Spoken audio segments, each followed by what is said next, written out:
PBO Art Academy. Bonjour, Fred de Beaux-Arts.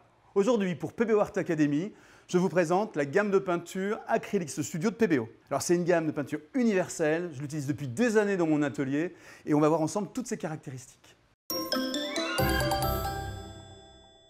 Une gamme de 62 couleurs, avec 48 couleurs classiques, standards, qui répondent à tous les besoins, des plus classiques aux plus contemporains, avec en plus 4 couleurs métalliques, 3 couleurs fluo, pour aborder en particulier le pop art ou le street art, 7 couleurs Dina. Et alors Dina, c'est à l'intérieur de la peinture, on a introduit des particules de nacre qui permettent d'accrocher la lumière de manière différente et d'avoir un rendu iridescent, vraiment très intéressant pour les finitions, pour les couches supérieures qui accrochent la lumière sur vos tableaux. 3 conditionnements, c'est important aussi dans cette gamme.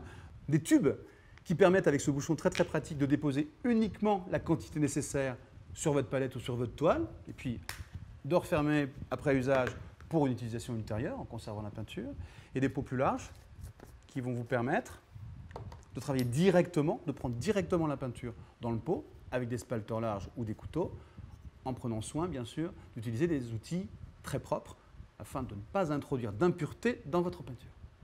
L'opacité maintenant de cette gamme de peinture. Comme dans toutes les gammes de peinture, il y a différentes opacités et ce n'est pas du tout lié à la qualité de la peinture, mais c'est lié à la nature du pigment qui est utilisé pour la couleur. Vous avez 3 niveaux d'opacité, opaque, semi-opaque et transparent, et donc ça va déterminer la couvrance en fait, la capacité à couvrir de la peinture les couches inférieures.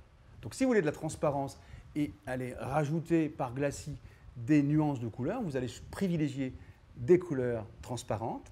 Et à l'inverse, si vous voulez couvrir complètement soit le fond, soit des zones de votre œuvre, vous allez choisir des couleurs opaques. Tout est indiqué sur chacun des tubes. La pâte maintenant, la matière en elle-même, c'est super important, c'est l'essentiel. Et vous allez voir, c'est magnifique. La pâte, directement sortie du tube, elle est très agréable. D'abord, voilà, dès qu'elle sort, on voit ce que ça va donner. Et c'est une acrylique haute viscosité. Ça veut dire qu'elle a été conçue avec une pâte épaisse. Et qui peut le plus, peut le moins, ça veut dire que vous pouvez la travailler directement comme ça au couteau, avec une texture très agréable à utiliser, très onctueuse, couvrante en particulier pour celle-là.